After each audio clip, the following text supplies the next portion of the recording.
T minus 30 seconds.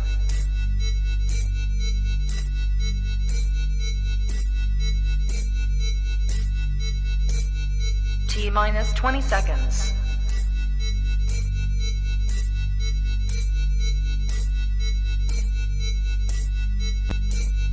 10, 9, 8, 7, 6, 5, 4, 3, 2, 1, 0.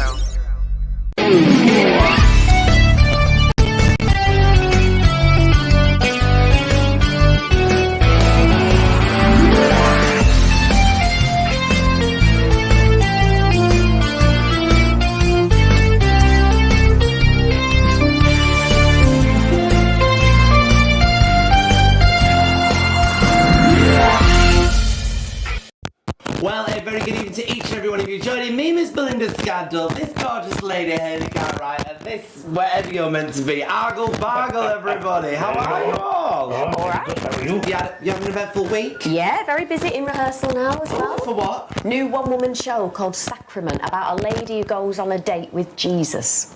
Wow. Should she not be called Mary Magdalene? Maybe. Oh. You'll have to come and find out. When's that on? That is on the 20th and the 21st of October, and it's at Gulliver's in Manchester. Fantastic. I like that place. How have you been this week, Argle Bargle? Oh, I've been very good, thank you. I got delivered some sour milk the other day. Drank it right up, you know. Yeah, it was dead You nice. like your milk, don't you? Oh, I like it sour. Do you like cheese? Oh, I love a bit of cheese. You're into your dairy products. Oh, then? yes. Yeah. It's As long Gouda as your it's soft. favourite, isn't it? Gouda. Gouda, yeah. Gouda. Brie. Good cheese. Do you know where it's As long from? as it stinks. Do you know where it's from, Gouda cheese? Go on. The fridge. Here it is. We've got a marvellous show lined up for you this evening, everybody. In just a few seconds' time, we're going to... You're all right, though, love? In just a few seconds' time, we are going to be talking workplace bullying with fabulous Emma Kenny. If that's not enough for you, we're also going to be delving deep into the world of Bat Out of Hell, a fabulous musical which is doing remarkably well. And we've got our Ash Cox, who has been... Ash Cox, whichever, who has been to review that very lovely musical for us. Also tonight, we are talking about a play. A play? Play? A play. What's a play? A play on this show? I know, a play called Charlie and Stan. Now that's in the Lowry currently at the moment. Lovely. And it's supposed to be quite the sensation, everybody. It really is. Can't wait. So we caught up with the cast and creatives of that there show to see exactly what that was about as well. We've got loads on the show So today, much. everybody. Oh, it's so lovely. much on the show. I cannot cope. First of all, though, now this was something that was brought to us by one of our viewers. Yeah. And they're having a bit of a difficult time. It's a really important subject, actually. It really is an important subject, and perhaps one that's not covered as much as what it should be. Of course, when we have difficult subjects that we want to cover, there's only one lady we go to, and that is the fabulous Emma Kenny. Welcome, Emma. Thanks for having me. Looking glamorous as always. This issue is increasing, it would seem, and people are now, it would seem, on the precipice of wanting to talk out and talk out proud about the fact they're being bullied. I mean, I think bullying has always been a really major issue, but I think that adults always struggle with this idea that because they're adults, somehow they should be exempt from it. The truth is that bullies grow up, and unless they're dealt with young, the world works for them. So we get a lot of people who are really affected by workplace bullying. And actually, if I'm really honest, there's also an element in bullying of psychopathy. So you do have certain managers and directors who do fit that scale as well, sadly. So why would people want to bully people within the workplace? What would their psychology be behind that? Well, on one level, there are genuinely corporate psychopaths, so we know that. So statistically, there is an element. Around 34% of really intensive hostile bullying occurs because of people of that mindset. So they're not like serial killers. They're people who have psychopathic traits, and the world works really effectively for them by crushing other people. They tend to get to the top. The other side is that unless bullies who aren't in that category I've just talked about are actually dealt with, i.e. there are consequences to their behaviour, the world effectively works for them. So unless you're getting a consequence for the actions that you're taking part in that are affecting people negatively, it's hard to address that. And the other thing is, bullying has different distinctions. So it would be really easy if a bully was just somebody who stood and shouted at you in front of everybody, because then everybody would be like, well, that's really inappropriate for that boss to have done that. I mean, that happens, but certainly that's more visible. On an occupational health level, it's easy to get dealt with by HR, for example. But if it's a sniper, if it's somebody who just goes out of their way to load other people's guns and then they shoot you with them, and that person is silently doing it, that can be really painful and really difficult to decipher. So people are good at bullying, and also people don't necessarily understand the multifaceted layers that make bullies. What could somebody do about it if they were being bullied? I mean, to me, there's one big issue that I want to touch on, and that is if they're being bullied by their boss. There, obviously, you say that there's, you can go up a level, you can speak to the person next up. If it's the boss, how could they deal with that situation? I mean, I think one of the things that I always say is recognize that you can leave your job, because I think sometimes we have this big thing where the victim is told, just find a way forward, become more confident, become more assertive. But if you've got a boss who runs the company and they are making your life an absolute misery, you don't have the opportunity to go to HR because maybe it's not a big company. Don't feel like you're trapped. People think that economically, because they're in a situation where they're being paid, they have to put up with things that are inappropriate. So always know that you can exit. You've got a job, you'll be able to get another one, and your mental health matters. Secondly, if you're in a corporation where there isn't HR, you've got an opportunity to go and speak to them about the fact that somebody is causing you difficulty, and they have to act. And on top of that, sometimes it's just a character conflict, but sometimes it is that on a disciplinary level, they can actually take action.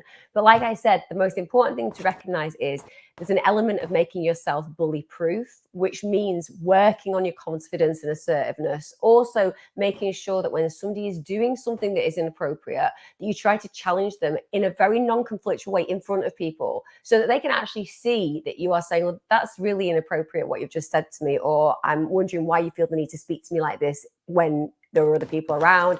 And you can kind of manipulate the situation so that person thinks, you know what, this person is going to be more of an effort to bully than I imagined, because they're always going to want to bully somebody unless they get real consequences. So you have to kind of put yourself in a position where they're going to be like, I'll avoid taking that person on because they kind of seem like they're more assertive than other people. And that can be an effective tactic. You fake it until you make it in that way. And if someone's like self-employed, for example, so they're jumping from job to job, what would you say they should do if they experience bullying in that way? So perhaps they don't really know who HR is and things like that. Is there anything that they could do? I mean, I think for contractual workers who don't necessarily stay in jobs for very, very long, obviously there are still some issues there with the fact that they don't necessarily have the same level of relationship with other people around them, so they don't have the same level of protection afforded to them.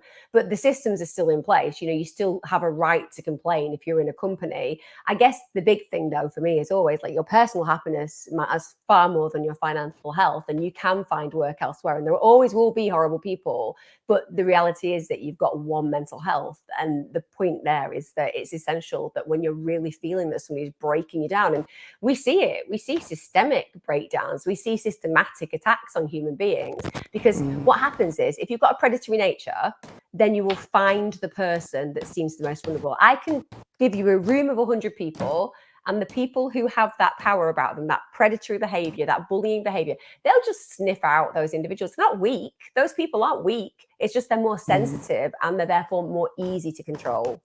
And I suppose finally, what if somebody knew that there was bullying going on to somebody else and they chose to do nothing about it? I mean, is their job in danger if they decide that they want to report bullying about somebody else? I mean, I think personally, if you can see somebody being treated really awfully, then you should think, what would I want that person to do for me? It's exactly the same in domestic violence situations. Like, it's better to speak out about it, because the reality is people get away with things until people stop that happening. You just have to think about certain experiences in the last, shall we say, 18 months to say that we can see that sometimes inappropriate things happen and people just take it, and then that leads to more negative things happening. So maybe if we all find a voice and then protect other people, then essentially we can stop those kind of things continuing, and we can call out those who are inappropriately using control over other human beings. I think that's powerfully important these days. Amazing. Thank you, Emma. Thank you very much. Thank you, Emma. All right, then. It's time to look now at the musical. I remember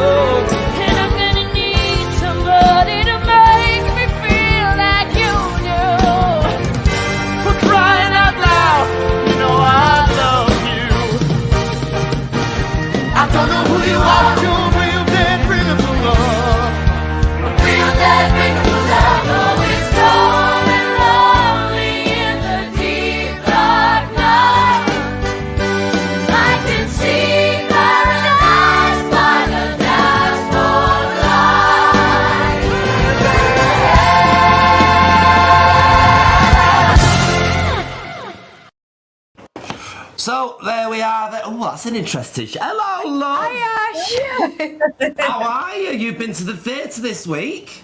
I have. I went to see Bat Out of Hell. I'm still Any buzzing good? from it. I've been singing all day. Did you love it? I had such a good time. And do you know what? Normally I don't go in blind. I'd usually do a bit of research, see what it's about. But I remember back in 2017 when it debuted in Manchester, loads of people said to me, Ash, you need to go and see this. It's amazing. You'll love it. And obviously I went to see it last night. I had no idea what it was going to be. And if you don't know about it, it's mad. I didn't expect this. So it's essentially the story of Peter Pan, sort of loosely based on Peter Pan, and it's set in this dystopian world. And it's scored by the music of Meatloaf and Jim Steinman. And it was mad. No, it wasn't what I expected at all. And I loved it. Oh, wow. It sounds... Is it as good as when you last saw it, Flower? Because we went to see it together, I think. No, we haven't been to see it. Oh. I missed it. I think because obviously we saw a lot of shows, didn't we, back then? You know what I'm like. I'm not a fan of jukebox musicals. I don't know if this is a jukebox musical, so I've been reading about it today because Steinman, he originally wrote this sort of piece of work called Neverland, which was kind of based around Peter Pan. And then it was developed into this, and obviously 2017 was the debut. I had so much fun.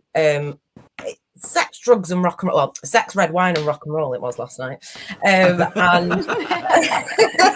I have Classy to for say, you, that, Ash. I know. I have to say, the leading ladies did it for me. The whole cast were great, right? But these leading ladies in here. So we've got Martha Kirby, who plays Raven, who's one of the leading ladies, and then we've got the incredible Sharon Sexton, who works with Rob as well. They do a cabaret show together as well, which I didn't know, finding out all sorts. For me, this lady, Joelle Moses, she plays Sahara. Ah, yes. Her voice, I actually got goosebumps. Really? Oh. Yeah.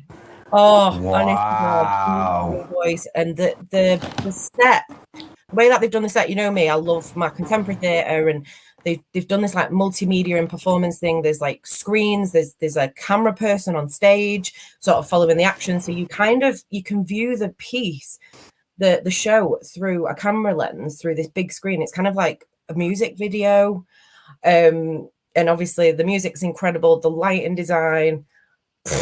Great stuff. I had everything. They've replaced the main character, haven't they, this time, though? Or I should say they've got a new person. It used to be Andrew Pollock, something like that, didn't it? And now they've replaced him. Equally as good? Well, I know, because I never saw him. However, I didn't fully connect with the lead guy. And I think that, that's really important for me because, that's the main sort of love story. And I didn't fully connect with him, but it's still quite early on. They're only 3 days in, I think. So hopefully that'll come with time.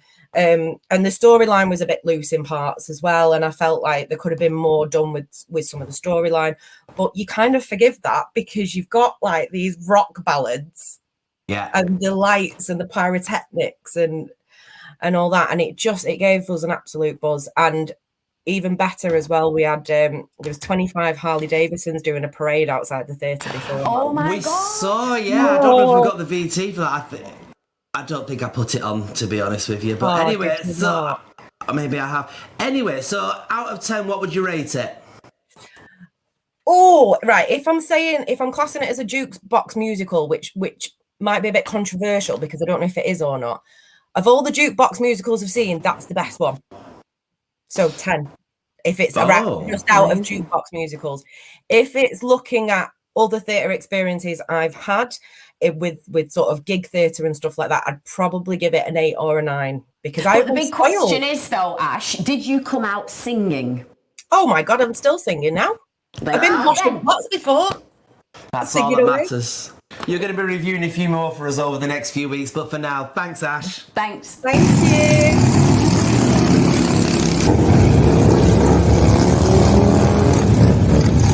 And now one of the members of the cast of the Bat Out of Hell musical joins us. Now it's Mr. Rob Fowler. How are you, sir?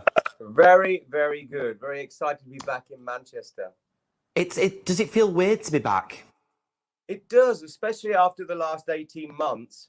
But, you know, we fought really hard to be here, and we couldn't have done it without the support of the Manchester audience. They're just phenomenal. And all the Bat Out of Hell, which we call the Bat Fam, all the Bat Out of Hell followers of past and present, and bringing new, how would you say, new fans of the show with them.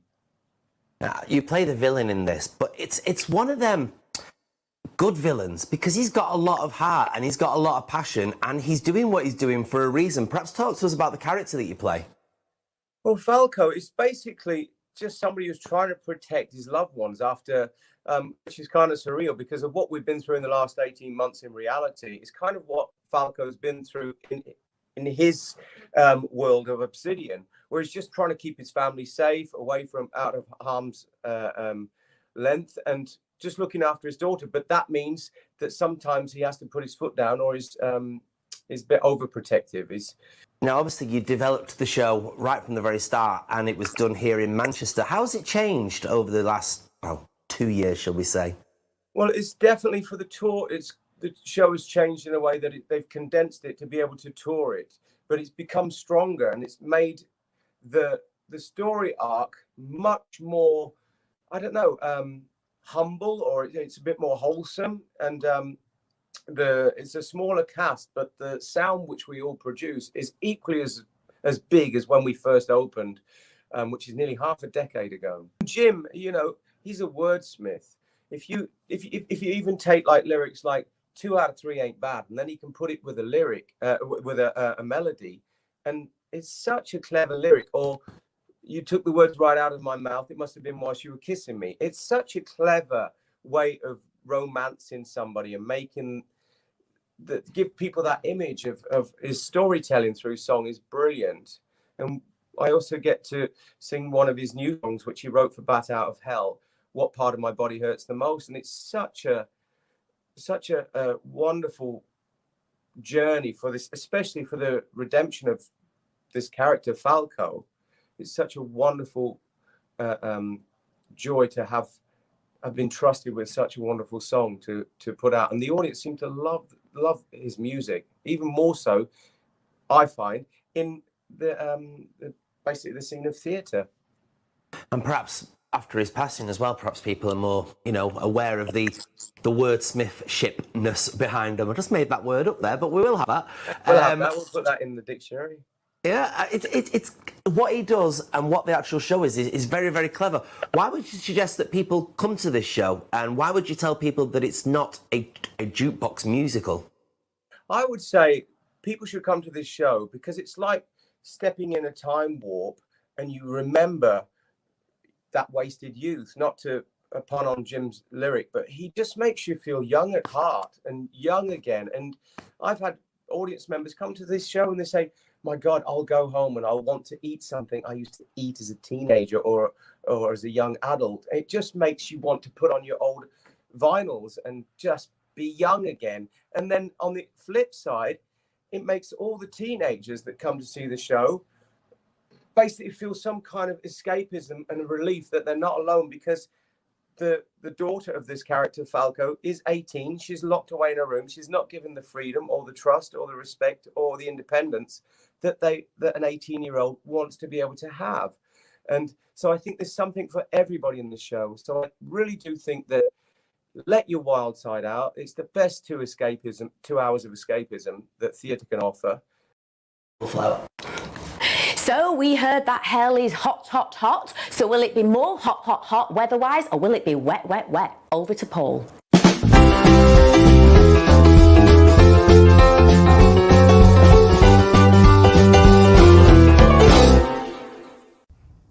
Hello there, good evening my lovely weather watchers, and welcome to this week's weather forecast with me, Paul Rudd.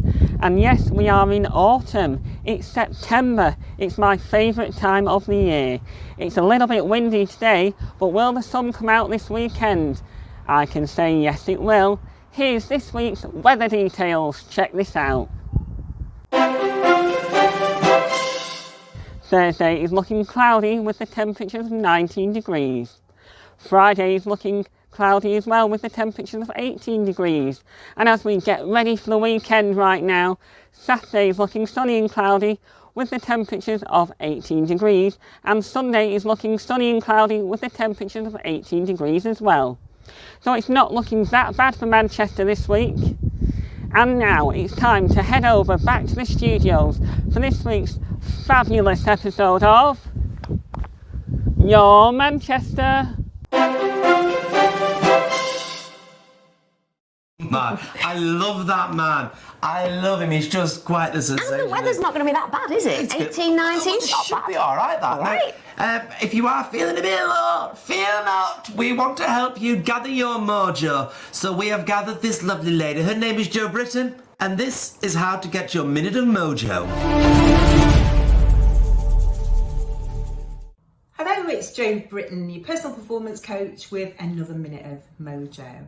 Now look, I've been speaking to a lot of people over the last week who are really re-evaluating their lives, thinking about what matters most to them, and they're feeling a bit stuck in making decisions, and all of that is having an effect on their energy and motivation and enthusiasm. So if this sounds like you, I've got a tip for you, and it's to get curious, because our brain loves curiosity, novelty, anything that's new and interesting. And that stimulates parts of the brain that are involved with creativity and problem solving. And it also stimulates regions of the brain that help us get motivated and take action. And whenever we do that, we get a shot of dopamine, the reward chemical, and that makes us feel good. So how can you introduce practices of curiosity into your everyday life? Well, you can start with some brain teasers that are super fun and simple to do. So for example, stir your cooking with your non-dominant hand. Maybe pick up your coffee cup with your non-dominant hand. Brush your teeth with your non-dominant hand. Anything like that, your brain goes, oh, that's new and interesting and novel, and it focuses attention on it. So what you're doing effortlessly through these brain teasing techniques is down regulating your stuck and worry circuits and up regulating the attention circuits in your brain. So have a go at getting curious. I'll be back for another minute of mojo next time.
So a show that's appearing here at the Lowry this week is a show called Charlie and Stan. Now this is a very interesting story because not a lot of people know that Charlie Chaplin met up with Stan Laurel on a wonderful voyage to New York all the way from England. And to join us now is some of the cast and creatives behind that show. So first of all, Danielle, what is the story? Tell us all about this.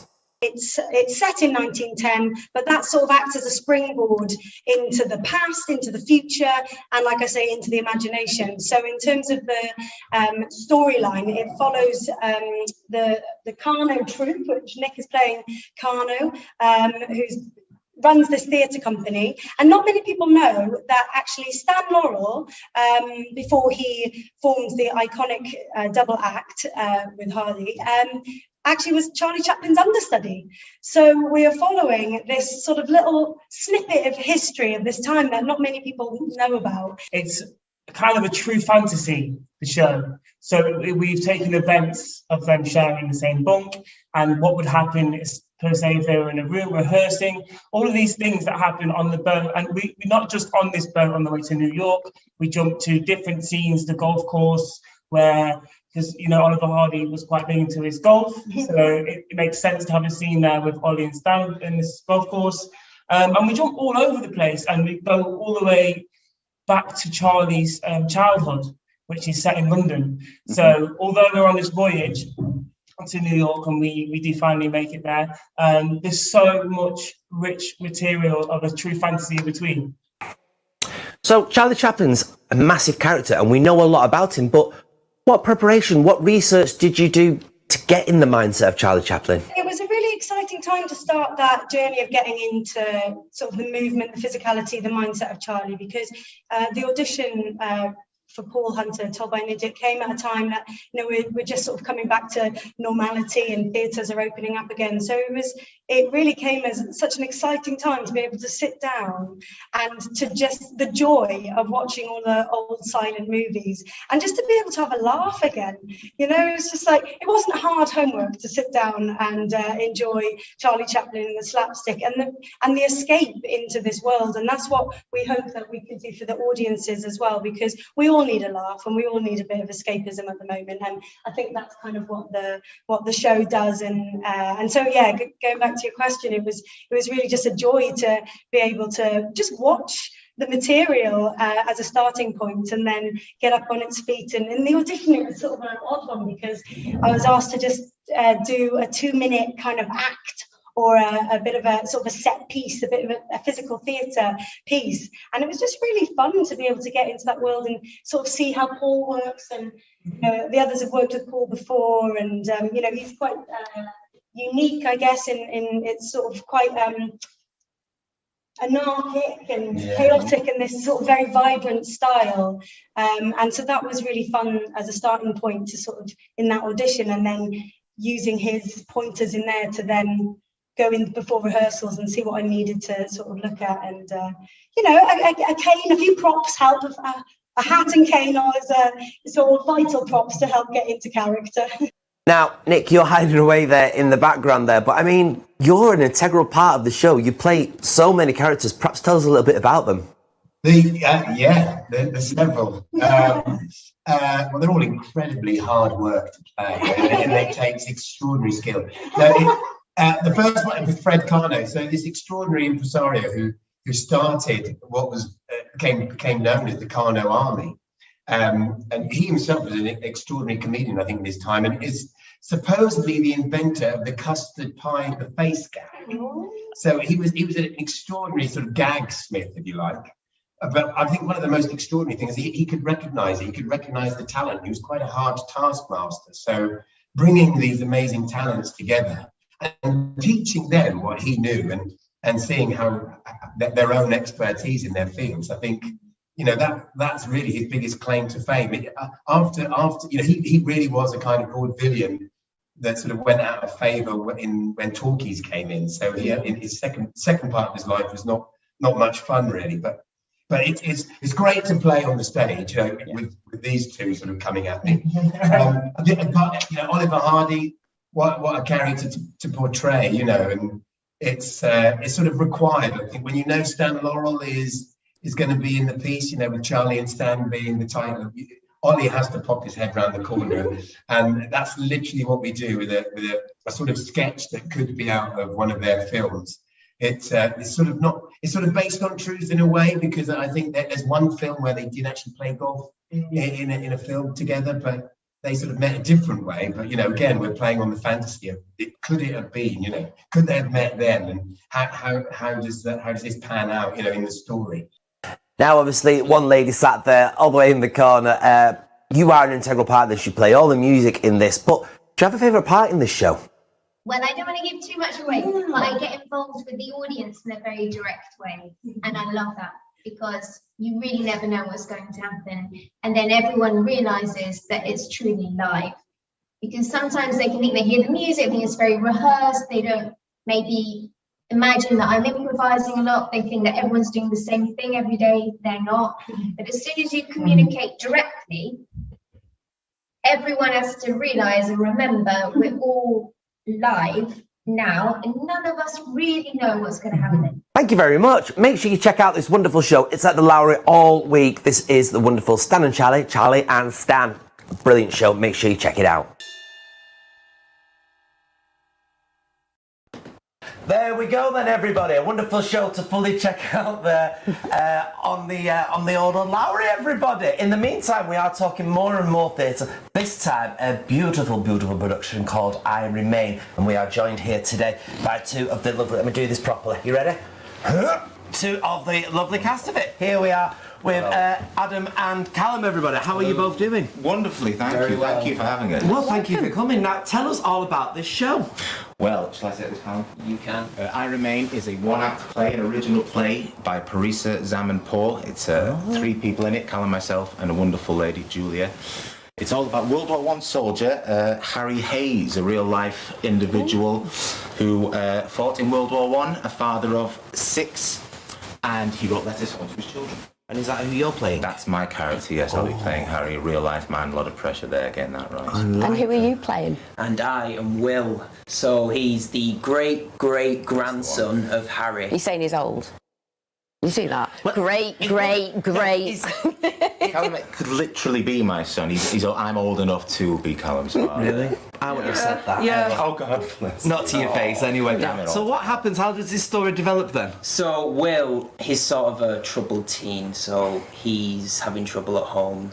There's a lot of kind of dark stuff going on in his life, so he lives with his grandmother, Ada. Do you want to give Julia? Julia. Show Julia. You know Julia. Oh, we know Julia. The Phantom Flyer giver. Yes. She's amazing. There's none of these anywhere, I promise. Yeah. So he goes into the loft and he finds a picture of Harry and some letters alongside it, and he sort of gets engrossed in these letters, and he kind of finds himself in them. I mean, they're addressed to William, which is Harry's his son's name. Yeah. So it's kind of like, whoa. It's a love story, isn't it? A love story over the generations. Oh, that sounds lovely. Was there an inspiration behind it, with the writer? Harry is Parisa's great-great-grandfather. And Harry's great-great-granddaughter will be coming to the play. Oh, wow. So these people are still knocking about. So you've got pressure on yourself, haven't you? Because you're paying like real people. Thought about that now, yeah. Sorry.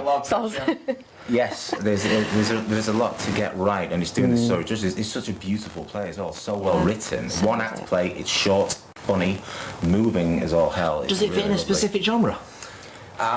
See, the thing that I love about it literally has something for everybody. Oh, right. So you've got the kind of the nostalgia, the ancestry of Harry and his kind of, it's quite really emotional, violent imagery in his monologues. And then you've got Will, who kind of, he's got sort of younger people can see themselves, or people who are young, who are older, and maybe have gone through a kind of dark time. So you can really see yourself in this place. It's got something for everybody. So when's it on? It is on the 24th to the 26th. I love the fact you had to check the flyer for that. I do numbers. It's on tomorrow now. 24th to the 26th of September. We'll put that on the screen, actually. I think we've got that there somewhere up there. Look at that. There we go. At the empty space, there's a Footlights house. Yeah. The old Footlights with you. Yeah. Where's that then? It's Salford. Salford. N52GL. Yeah. Right near Media City. Right near Media City. Right near Media City, absolutely. Is that you stripping for us now, Flo? He offered to plait his hair, actually. You said that, I never said that. No, I didn't say I'm sorry I that. didn't dress up for this. I saw out playing. Look at you all. You're all It's really warm in here. It's warm. It's very warm. Yeah. So, if you were to sum this play up, let's go to both of you. First of all, you, Callum. If you were to sum this play up, how would you sum it up, and what would you say is the reason why people should come and watch it? I think you will come out of this emotionally moved, wanting to find out more, and you will just have a terrific time. And there's humour, there's danger, there's scary moments, and it's just an amazing time. And it's only an hour long, so the attention span of a human being will not be that much exhausted. Yeah. But they're happening a lot, these ones. You're doing one, aren't you? I'm doing one, in October. Well, what's the idea of making plays shorter as it feels? It feels like it's a bit of a trend that at the moment. What do you think the idea behind that is? Get in, get out. I think you're on the right mark there, because people can't seem to concentrate, can they, for that long these days? And I think that's because a lot of TV things like 10 minutes and then there's an advert and then another 10 minutes and there's an advert, and I think that's what it is really. More than like that. And why would you say people should come watch it? The same thing. It is short. It's an original play as well. It's original writing. There's been a lot of talk about the arts, save the arts, support the arts lately. Now's your chance to get out there, see some plays, original stuff, see some stuff. Put your money where your mouth is. And you're part of the Fringe, aren't you? The Greater Manchester Fringe. So if people go on the website for the GMF, they should be able to get tickets for your show. GMF, she's abbreviated. £5 for students as Oh, yeah, well. we just added that. £5 for students. Discount for students and concessions. It sounds like it's going to be really good. It's one that I quite fancy going on. I quite fancy it, actually, It's beautiful and it's funny and it's short. Excellent. Well, thanks very much for coming in today. Thank you. You've fully experienced the Your Manchester experience now, and best of British with it. Thank you so much. Very good. Brilliant. All right then, there's been some people supporting us and they have fully been on side for a while now. So let's once again check in with our patrons.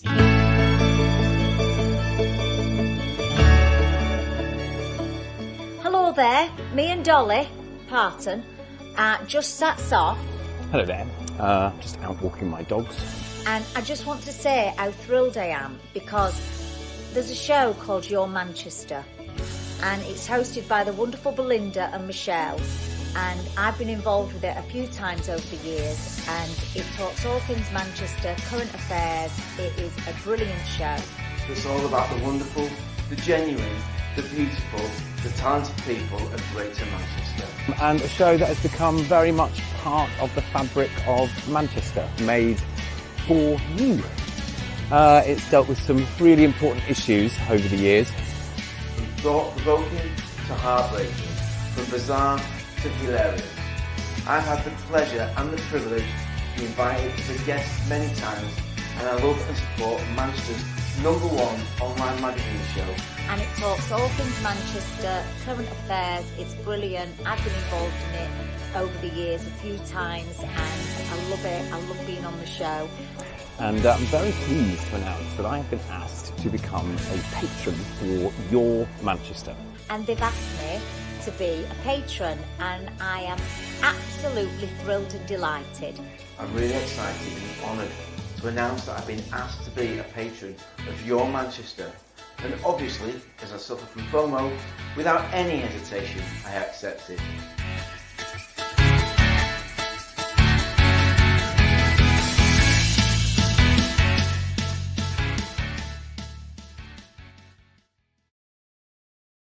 Sounds like it's going to be good, doesn't it, eh? Oh, it does, you know. We've got a full, wonderful region again now, doing beautiful plays, productions and everything. What are you looking at? Beautiful productions and everything. I don't know what you were looking at then. Were you looking at my slippers? I must just show They're you nice these. and fancy. Pure There's comfort. phantom face in the background. That's made out of one of your ancestors. Right, anyway, I believe you might have a little song for us. Oh, I certainly do, yes. Go on then, to your camera and off you go. Well, I just flew in from the windy city, and the windy city is mighty smelly 'cause they eat lots of beans there, cheese and sprouts. Ha ha!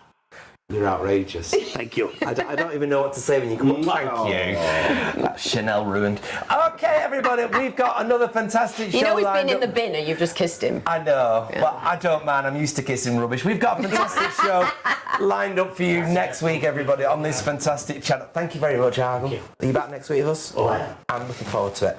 You're not, though. You're going back on the box, aren't you, Yeah, Flower? You I are. am on the box. Bringing up, you are, aren't you? I'm on the box. Literally. Anyway, we have got a marvellous show lined up for you, so make sure you check it out on our socials. We've got the podcast as well, if you'd like to have a little listen to it. It's all fully around on a show, everybody, that is powered by Vistaprint, everybody. Thanks very much to each and every one of you for watching this week's episode of Your Manchester!